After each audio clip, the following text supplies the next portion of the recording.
თვითმმართველობის არჩევნების მეორე ტური ბათუმის სამომავლო განვითარების სტრატეგია, ეკონომიკის ზრდა და ასოცირების ხელშეკრულება.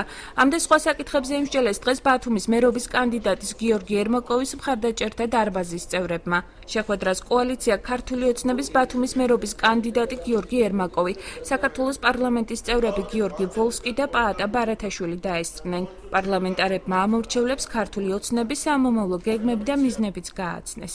ძირითადად ქალაქის საჭიროებო საკითხები გვაინტერესებს და საერთოდ პარლამენტარები არიან ჩამობრძანებულები, რომლებიც ძირითადად აქცენტს აკეთებდნენ იმაზე, თუ კოალიციის წინაშე რა ამოცანები იდგა. ეს ამოცანები ძირითადად შესრულებულია და ალბათ აკლია მოსახლეობაში აი ამ ამოცანების შესრულების თაობაზე სათანადო ინფორმაციის მიწოდება. სიახლე ხდება საზოგადოებას ბათუმში კარგად ესმის ძალიან რომ მოდის რაღაც ისტორიული თემაა, როდესაც ქალაქის მერს, ქალაქის თავს მთელი პირდაპირი არჩევნებით ვირჩევთ.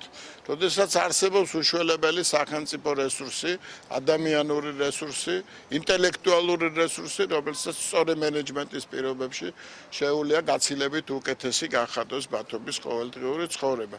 აი ამ დეტალებზეა საუბარი. აღმავლობა შეიმჩნევა, ენთუზიაზმი საზოგადოებას გააჩნია, ეს მარტო ერთი შეხვედრა არ არის, რომელიც დღეს ჩავატარეთ. ჩვენ ფაქტიურად დროს არ ვკარგავთ და ისევ წინასაარჩევნო შეხვედრებს განვაგრძობთ ამ მეორე ტურის ფორმატში.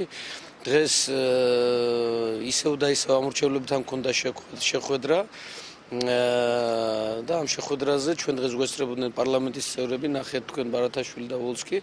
ჩვენ მქონდა საქმიანი საუბარი ქალაქის განვითარებასთან დაკავშირებულ პრობლემებთან დაკავშირებით, იმ საკითხებთან დაკავშირებით, რომელიც საზოგადოებას ბათუმს და ბათუმელებს აინტერესებს.